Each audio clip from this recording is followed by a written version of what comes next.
Welcome to Unlikely Intersections, the podcast where intent, impact, and inquiry inspire our conversations. I'm Dr. Philip Brown with my good friend Dr. Terry Jackson, and you're at the intersection.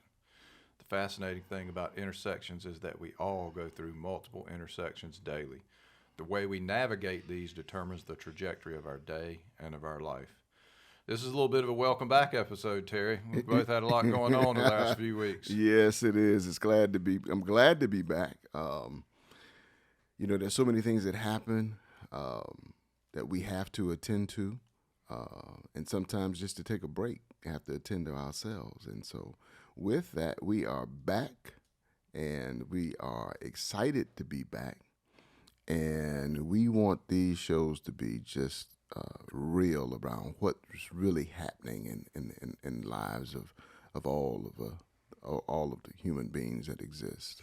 Yep, navigating life as it happens will be today's theme, and we all have to do it. Sometimes the challenge is to just be conscious that that's what's happening. Yep, right? absolutely. Just that whole awareness piece. I've gained so much from the knowledge of the CPM course around clarity and awareness, right? Just being aware of what's happening, because that's what we have. That's what has to happen. Well, there's been a series of things, in my life that have helped me, I think, along this particular journey, sort of getting what you need at a given time. And one of the things you learn as a surgeon is to accept the facts of what the current situation is. I mean, and a lot of times in surgery, that can be a brutal thing, right? But if you fail to accept what is, it makes it really hard to make something viable out of it. That's right. And turns out it's the same thing in how we navigate our days and our lives. That's right.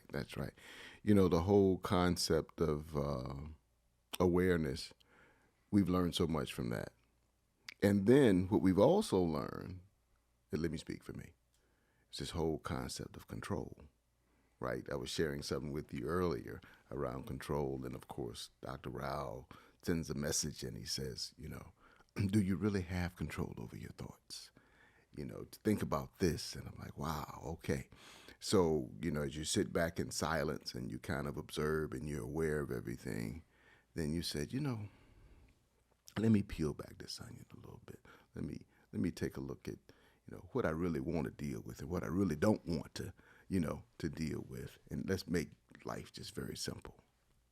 Yeah, it's fascinating. As you were saying that, it took me back to the Friday movie, right? I got mind control over Debo. And, the truth of it is that we have to understand that lots of things have mind control over us. Mm-hmm. It depends on what media cycle you're in. It depends on the algorithms that are driving your social media that, we're exposed to an incredibly finite number of stimuli, and from those we construct our world. Yes. Which is unique to us.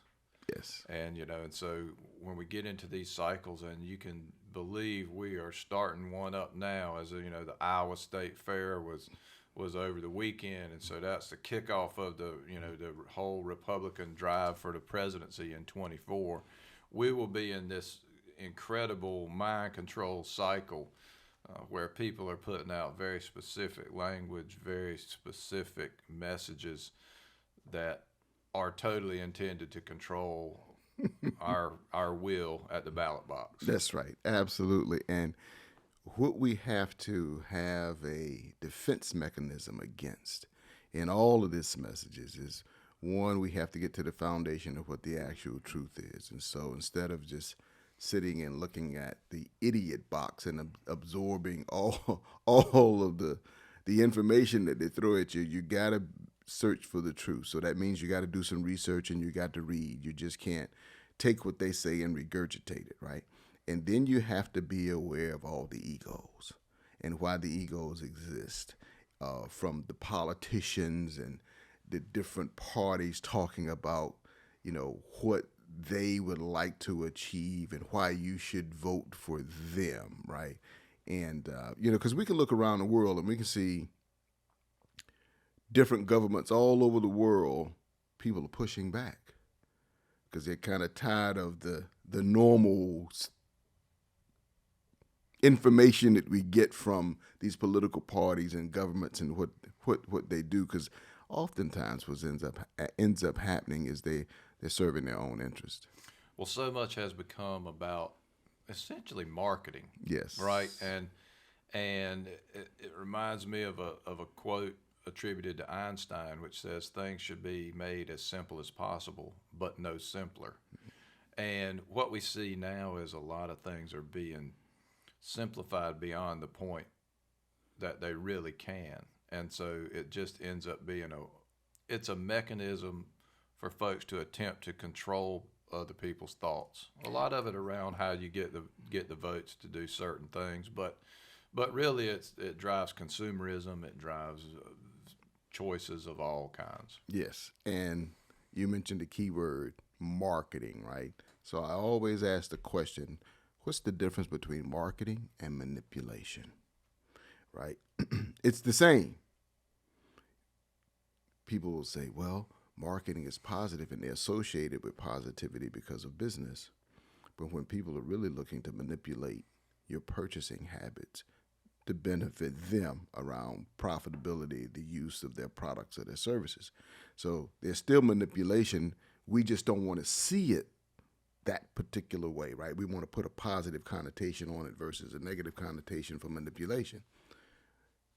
But at the very root, it's all the same thing, manipulating your emotions to make a purchasing habit. That's it. Yeah, and it's amazing how easy it is, say if what's being marketed to me is consistent with what I think I believe in, it's all good. That's right. That's right. Even though you're being manipulated, it's all your good. Stuff, I don't That's know. right. Absolutely. And so, that's this conscious awareness that I think at times is really hard to get unless you make a disciplined pursuit of just quieting your mind, turning the stimuli down for a while, which is something that during this pause in unlikely intersections I've had the time to do to a great degree is turn the noise down for a little bit and sort of reconnect with some core values, with some ideals, and just realize that a lot of what's going on around is a perpetual noise. Yeah, I would agree. I've been in that space. I entered that space probably somewhere at the end of June. And, just sitting around and just observing and reading and thinking and, man, what egos do I want to deal with and what egos do I not want to deal with, right? We all have it, but just the minimization of it, right? But, there are some egos who are constantly on stage, if you will, right? Constantly clamoring about who they are and what they do, and you just wanted silence and not have to be in that particular type of environment and sit back and observe just to seek out the authenticity of it all. And so I spent a lot of time kind of, doing that and refocusing on, as you said, core values and, what I want to achieve, thinking things through and thinking things out and putting the equation together and then figuring out who's going to be a part of that, right? Right. We talked about the who in the last episode, who, not how, I think, or what was the title of that book? That was the book. Yeah, it's a great book, by the way. And, the who underpins everything. Yes. Everything in business, everything in life is making sure that the right people are involved for whatever the particular purpose of the enterprise is. That starts whether you're talking about good to great, whether you're talking about who, not how, whether you're talking about really any business driver is getting the right people, because it really comes down to having, the right people with the right discipline to have disciplined thoughts to then create disciplined actions over time. And that's really what is the prime differentiator, because all along the way, no matter what we're doing, unanticipated things happen. That's right. And what determines a lot of times success from a suboptimal result is, was I disciplined enough to accept what just happened, which was outside my plan? Was I disciplined enough to gather the right information to know what that really meant for what I was trying to accomplish? And was I disciplined enough to then do experimentation, not at a level that's going to ruin me, but enough to see, is this viable? And then move from there with bigger and bigger context. I mean, there's so much about all of this moving forward during change that really is discipline, right? Like people are always looking for this haymaker result, this incredible innovation.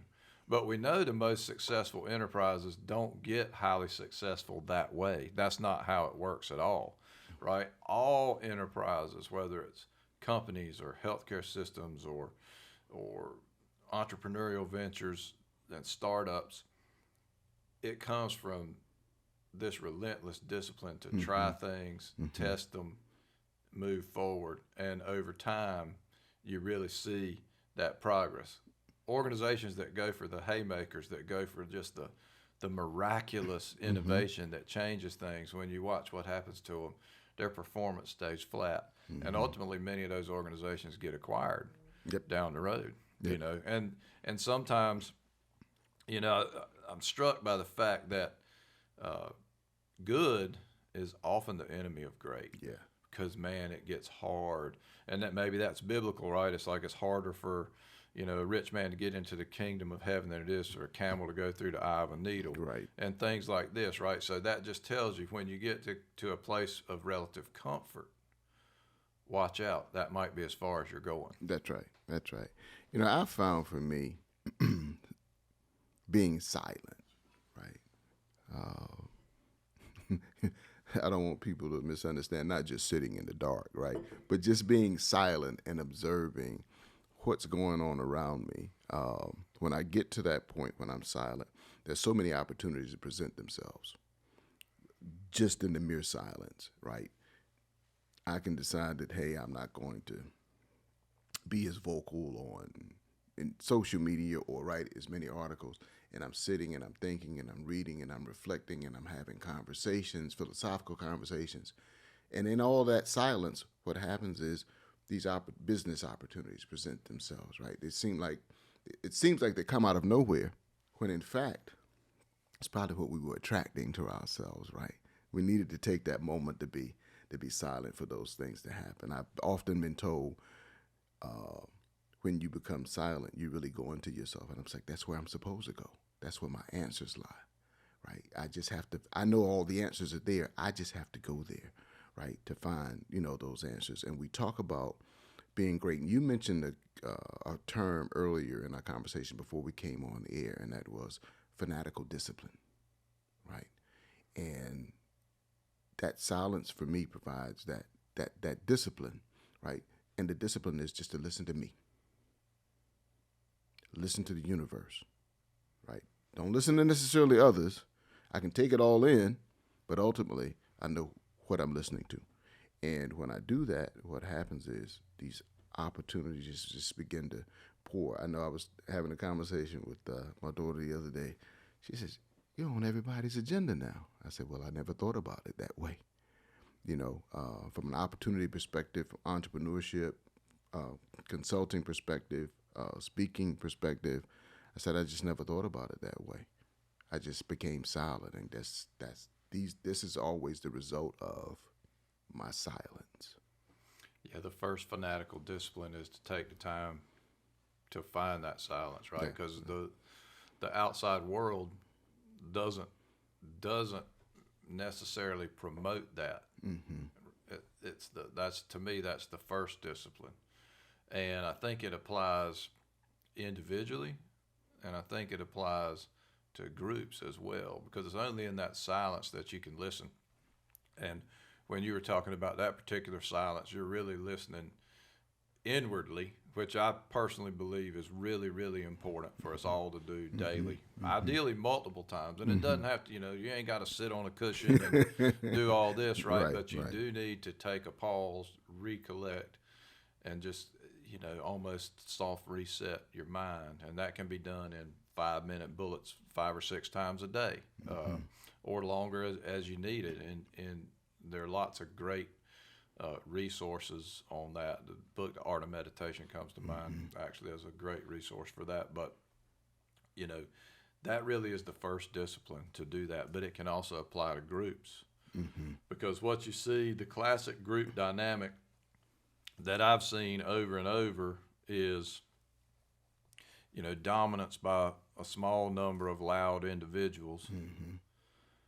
And you just lose so much perspective. You can't get the whole information set when it goes like that in a group, right? Like, you have to cultivate the environment that makes sure that everybody is contributing. And rare has been the time in my experience that there was a person in a group who had nothing to contribute. But it was real common that contribution wasn't heard, Right. because it's a skill, one that we all need to work on, to bring those perspectives in. And that's really when you start getting to what true inclusion means, right? And if you really want to get those thoughts. And that's what all the great companies are actually good at. Like we tend to look at great leaders, the Steve Jobs of the world, the Bill Gates. And yeah, they had great ideas, but what they were really great at is surrounding themselves with other people that had great ideas, hashing things out in ways that enabled them to do powerful things. In sports, we call them the role players, right? You get the role players and you get the chemistry, and everybody understands their role, what they bring to the table, what they're responsible for, and they go out and they execute, against it. We could look at the Chicago Bulls when Michael Jordan played there. He was a superstar. Pippen was another, he was a superstar, but he wasn't at the level of MJ. And then you had all the other players who understood, their role in the game. I looked at a little bit of Dwayne Wade's acceptance speech to going into the Hall of Fame. And he kind of talked about, the different players he had on the team. At one time there was Shaq, and then there was Udonis Haslem. Then another time there was LeBron and Chris Bosh. But all of those guys understood their roles, right? And actually, I heard him talk about how he was Robin to Shaq, and Shaq was Batman, and then he became Batman. It was, how the roles kind of changed over a period of time.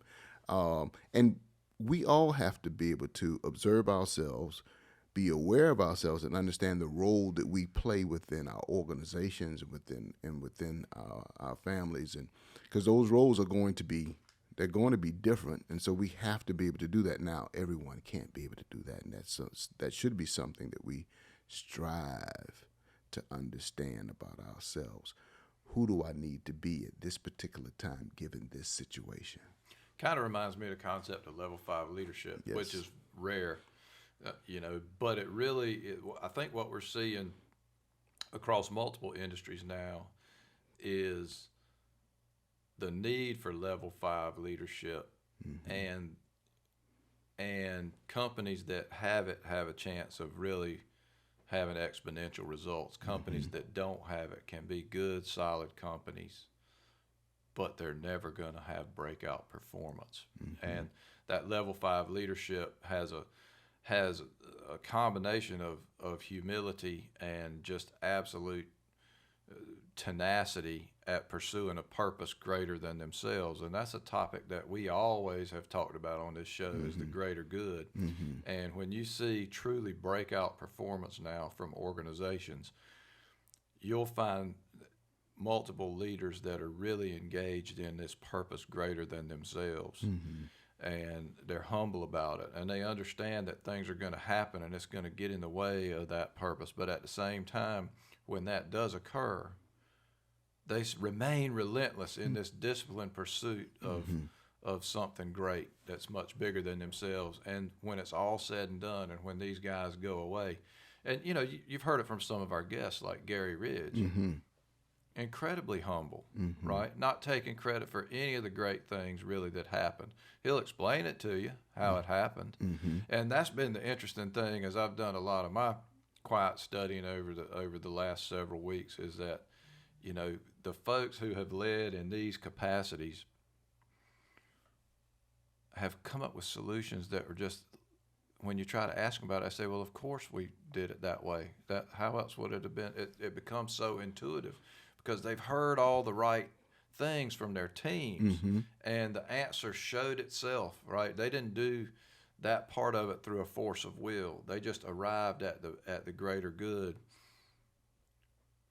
by hashing it out. Right. And then once they had arrived at it, man, it was hell bent to get it after that, and the results speak for themselves. Yeah. The greater good, man. I've reengaged with an organization that I'm a member of, and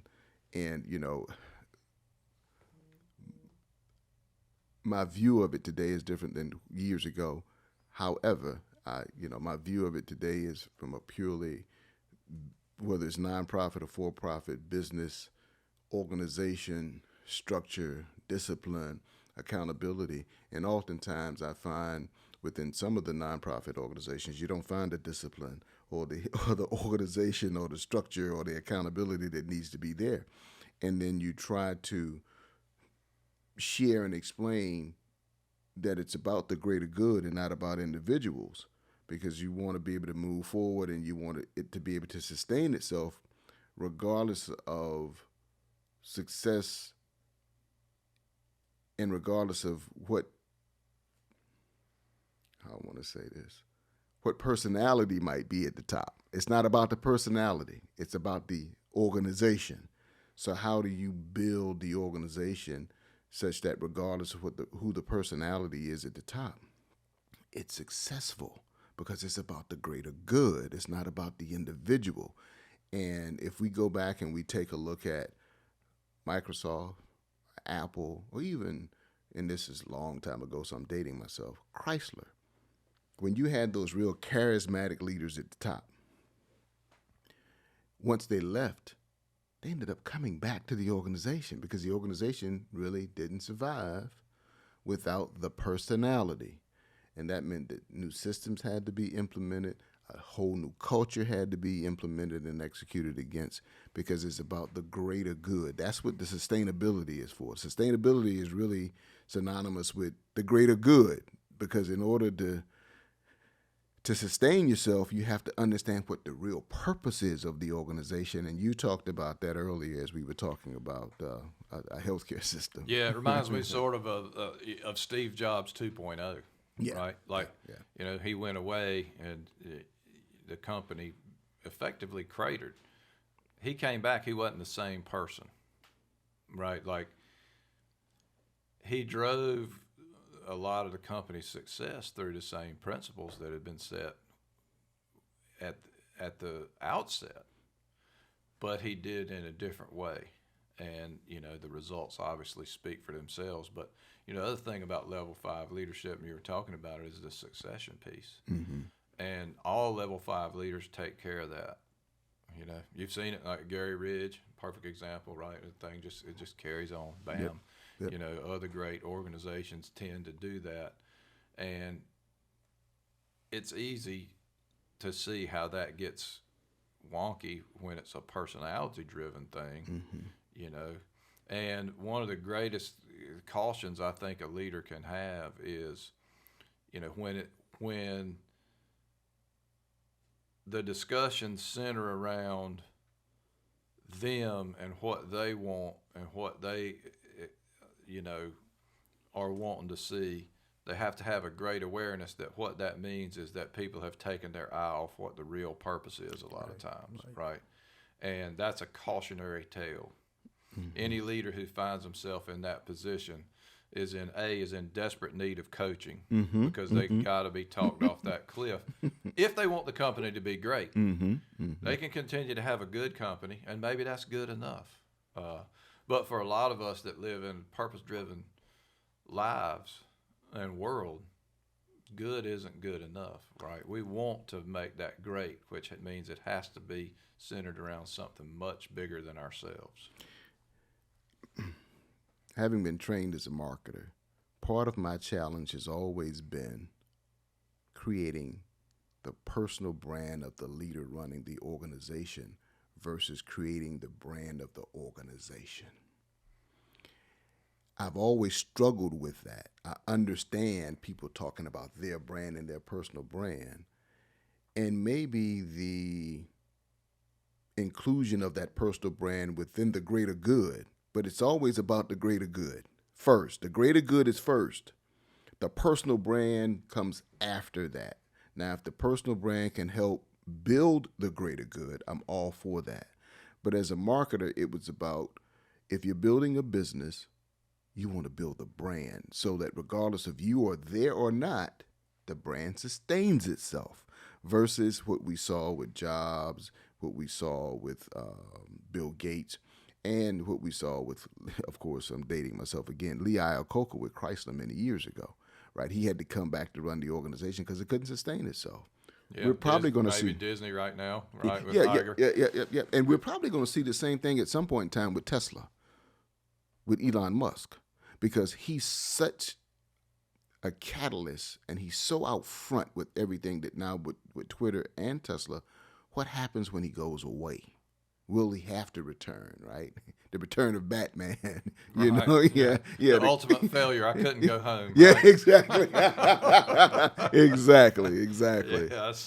Yeah, it's really so fascinating, because what we're really talking about is for those breakthrough results, for that 10x success, you have to really talk about, it's the organizational priorities first, it's the leader language and behavior second, and then it's the organizational action that drives it, and it has to be in that hierarchy.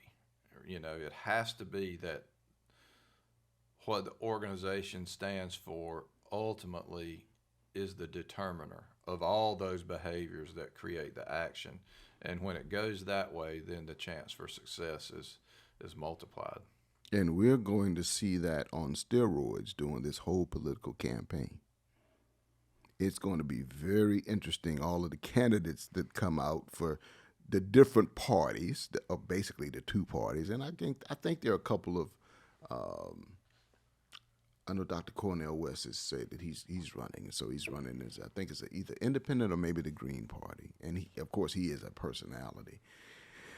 But it's going to be interesting to see these personalities, as they see it from their perspective, working for the greater good of the Republican Party or the Democratic Party, right? They're going to be the ones talking about the greater good, but it's going to be from an individual perspective. That's going to be very interesting to watch. It's fascinating, and then if you flip that thing upside down and look at it from the other side, man, if we find ourselves looking for a savior amongst the politicians, we've really lost our way. I mean, because that's really not what it's all about, right? That's all language. It's things, and yes, they can influence policy and things like that, but it really, in the grand scheme of things, has a lot more to do with what's happening in business, with what's happening in the cultures that drive this country or any country. And it really has a lot more to do. And we get all inflamed about what's happening in the politics. That's been manipulated into us to be that way. That's right.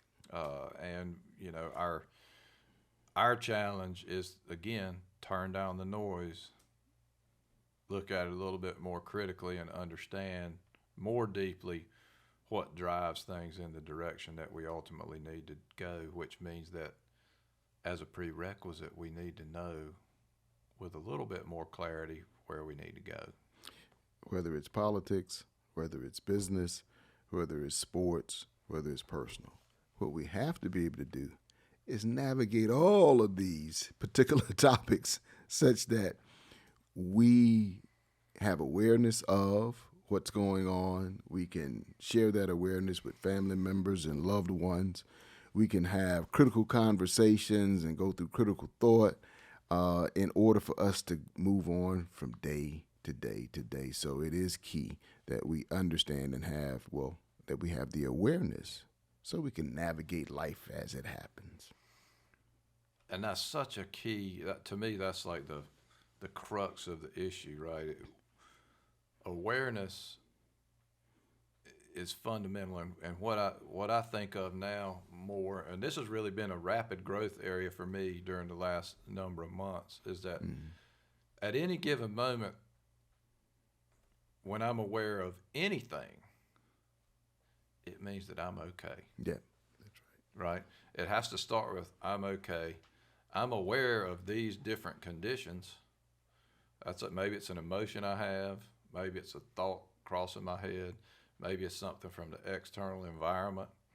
But by virtue of the fact that I'm aware of it, I'm okay. I'm observing it. Mm-hmm. And if I can turn down the fear in myself, or the concern, or the excitement, or whatever the emotion is, if I can turn that down and really try to better understand what's happening, it's quite settling, and it helps us keep a perspective of how small we are in the grand scheme of things, and maybe more importantly, how broad the world is that we can be fine inside of. Like there's a whole wide array of conditions that we can thrive in. We just sometimes fool ourselves into thinking it's got to be this way or I'll be messed up. Right. Some years ago, I don't know how I got there, but some years ago, death is not anything that we want, as human beings, we don't want to bring that on anyone. But I would hear people say, if so-and-so passes, what am I going to do? And somewhere, I don't know, maybe it was according to some of the reading, the observations, I'm like, well, you're going to continue to move on. You're going to continue to live. That's what's going to happen. We were talking about acceptance earlier, right? And acceptance is, okay, this happened. I accept it. I may not approve. I may disapprove. I may not choose either one. But what I do know is I accept it for what it is, as it is, and now I have to move one way or the other, right? Not that one won't be sad or go through the emotions, but it is what it is. And life is going to continue to move on until it's you, right? But then at that point in time, we're energy, right? So we go to another realm, and we are energy in that particular realm, right? It doesn't end. But I think, as we talked about acceptance earlier, that's what's really important, right? The ability to be able to accept what is, not necessarily that you have to approve of it, but accept it, because it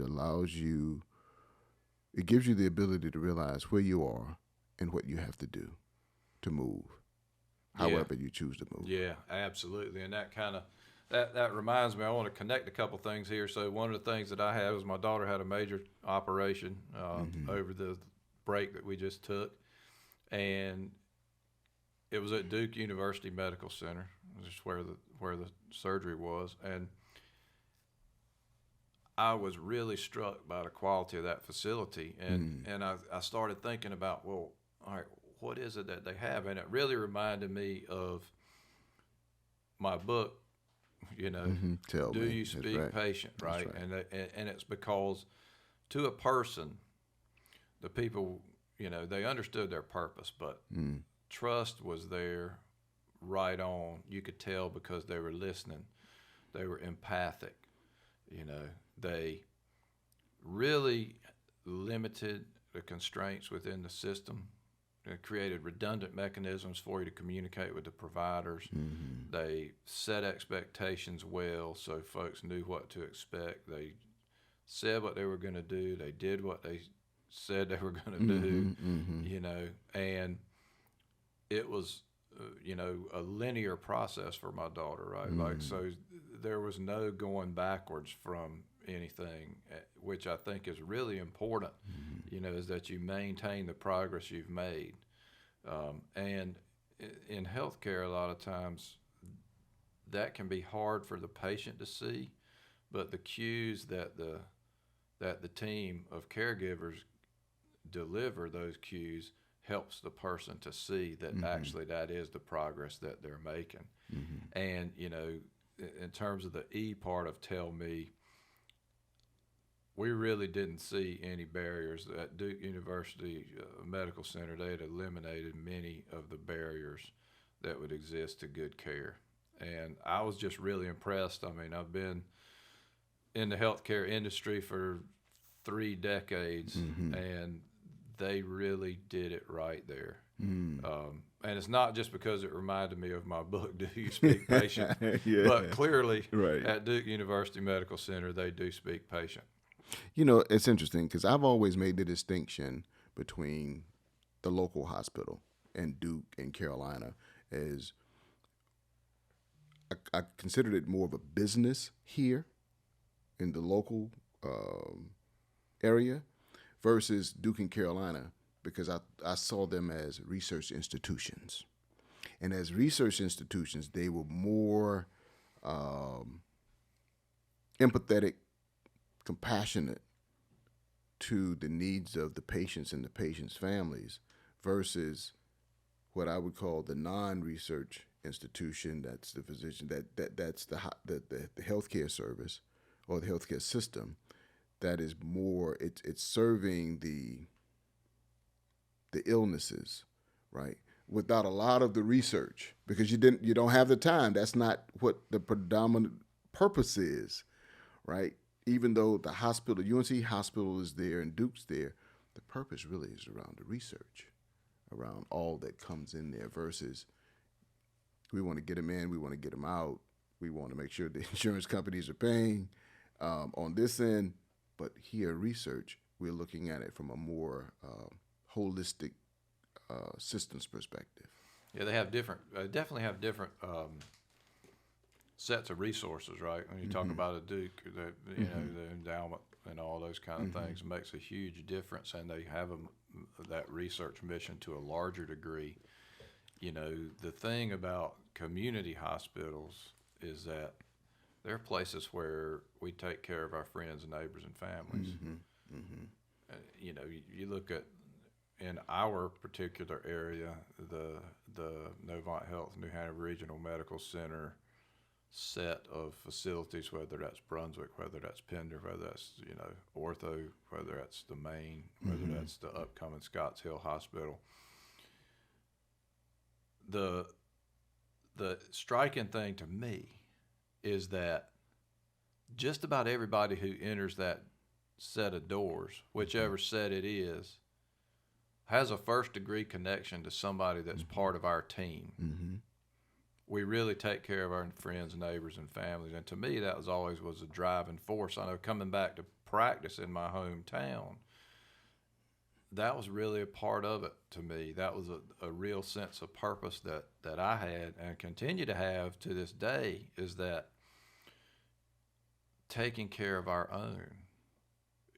Like these people I went to school with, these people I went to church with, these are people that are related to me, or they're related to one of those other people. And it just is, it provides a level of meaning that you can't necessarily find in some of the bigger institutions either, because they are taking people from all over the world and it's different.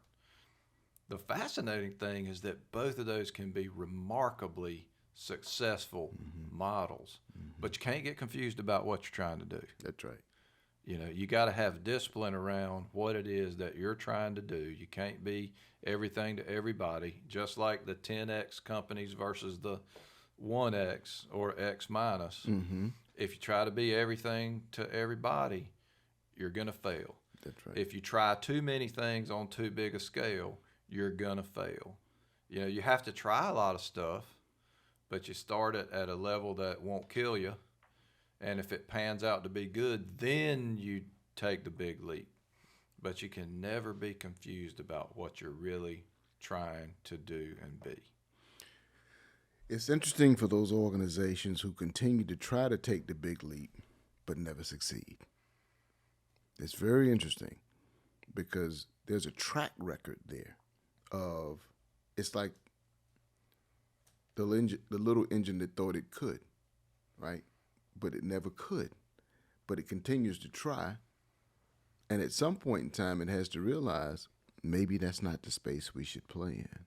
Maybe here's the space we should play in, right? Or maybe there's something around our culture, or maybe there's something around our leaders which dictate culture as to why we're not successful in trying to take the 4X leap, right?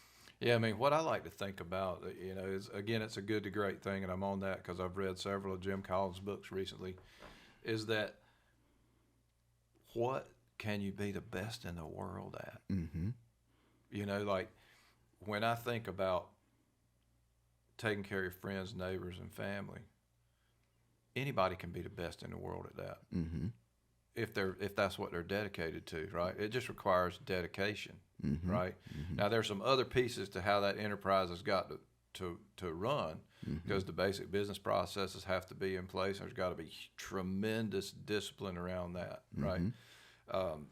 But that's really one of the things that comes down to you have to confront yourself with some tough questions about what can you really be the best at? Mm-hmm. Can you really be the best at that? Or is that something that might be better left to a different organization? Mm-hmm. And organizations that are really, really exceptional rarely make that mistake. They don't deviate from that core. They do pilots, and that core can expand or contract, but they never lose sight, that line of sight of what they really want to be the best at. They never lose that, ever. WD-40. Who would have thought? Just WD-40. Yeah. A little oil. I got cans of WD-40 all over the place. That's man. right, WD-40, right? Yeah, can't do anything without WD-40. They've expanded a little bit here and there, but they've remained focused. They kept the main thing the main thing. Yes. Yep. Keep the main thing the main thing. Mm-hmm. And then when these inevitable changes, these missiles that hit your vessel come, be incredibly disciplined about looking at what that means. That's and right. incredibly disciplined about how to navigate forward from that. That's right. And I mean, the case studies in the Good to Great and the Great by Choice books are, they're just unmistakable, right?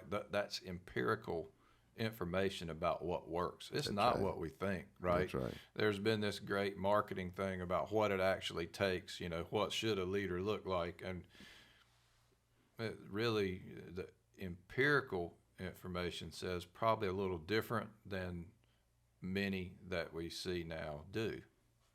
Many people don't want to go to the empirical evidence to understand what it really truly means, or what the traits and characteristics of a great company are, and the traits and characteristics of great leaders. We want to look from the outside in versus going to get the real evidence as to what it looks like. Yeah, well, great's harder too. Yes, right? it is. Like the truth of it is, there's nothing wrong with being a good business or a good company. Nope. There is nothing wrong with that. If that's what you're geared toward, so be it,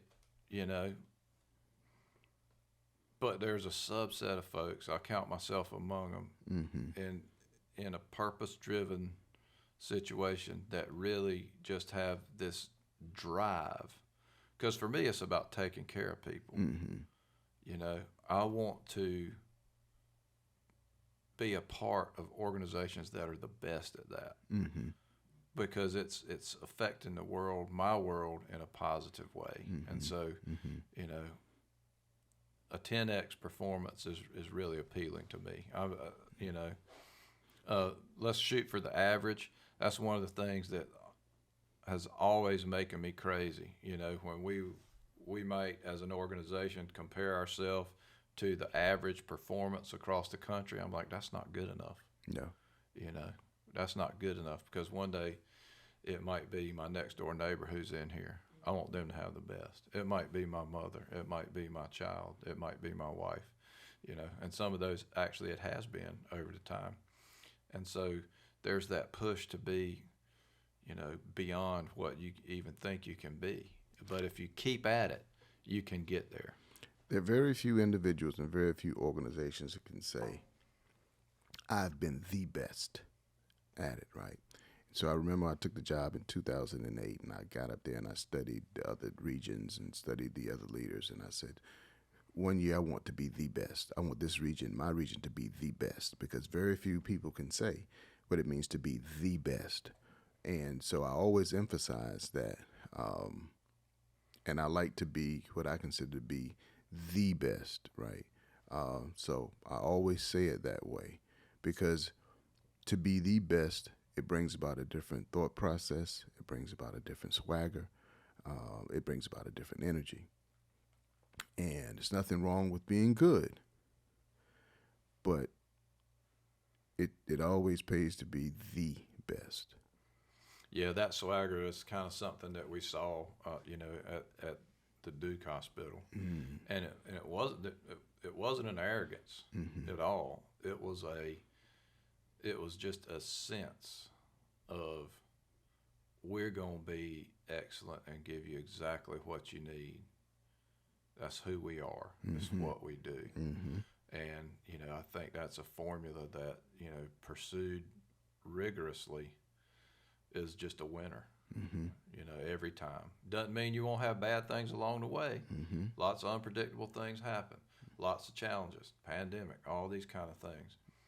But I was really struck by the fact that even after all of that, when we went into this hospital facility in one of the most stressed times of our lives, that was the environment.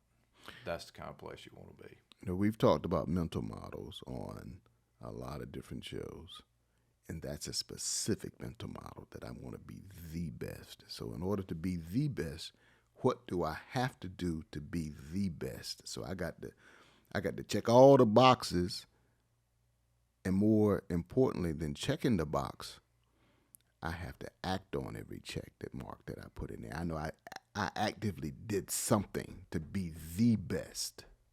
Yeah, and the other piece that kind of goes along with that as a leadership behavior that we hadn't really talked about is there's a level of paranoia that needs to be present that says, these are threats to my continuing to be the best, or these things might happen that could set us back. And so that actually becomes part of the calculus, part of the planning. It's almost, tabletop exercises. What ifs, what if this happened? How resilient would our system be? Do we have the built-in redundancy that if this, thing I'm scared of happened, would we be okay? And, the 10X companies, the quantum leaps, they all have that. That's right. And it's not just from one person, it's a team set of behaviors that permeates the culture, and it becomes evident that everybody takes the responsibility when they sense a potential threat. They're going to say, hey, what if this happened? And then you get better and better and better as a consequence of people being able to pipe up. But if you're in an environment where people are scared to say, hey, I see a potential problem, then, you are at risk of being on your way out as a company, as an organization of any kind. That's right. Two words come to mind based upon what you just said: learning organization, right? If I'm a learning organization, it really doesn't matter how I see the situation, whether I see it as a good situation or not so good. I'm going to take what I can from each situation and learn from it and grow. Yeah, and it's interesting because I think one of the things I've also seen over the years is this concept of failure and fail fast, and it's important for success. And of course, in healthcare, we are deathly afraid of failure because it means something to a given person, but the fact of the matter is that failures happen all the time that are outside of anybody's control. And we have to confront the brutal, honest facts of what that means, which then enables us to build in the systems, the redundancies that keep it from happening again. And that applies in healthcare as well as in any other endeavor, in life for that matter, right? Is, building in this extra resiliency, this extra redundancy of how things can go in order to be okay when the inevitability of change occurs. That's right. That's right. And when you think you're okay, you have to ask yourself the question, what if? Yeah. What You're am I okay, missing? but what if? Yeah, that's right. That's right. That's Yeah, right. That's right. exactly. That's right. That's right. Yeah. Yeah. And so that's, again, I think we've got a whole episode on what's missing. Right. It's very hard to see a lot of times, right? It's very hard to see what's missing, especially if you're good. But you really gonna struggle to be great if you're good and can't see what's missing. That's right. That's right. And all a part of it's navigating life, right? Yep. Yep. For what it is. I Yeah, think we've that's come right. to a great point in this episode to call it. Really appreciate our listeners keeping up with us here on Unlikely Intersections. If you want to find us, it's unlikelyintersection.com. You can find me at Doc Philip Brown on LinkedIn or docphilipbrown.com. And Terry? You can find me on LinkedIn, Terry Jackson, PhD. You can find me on Facebook, and you can Google me. And we can also find Unlikely Intersections on Facebook as well. That's right. That's right. We'll see you at the next intersection.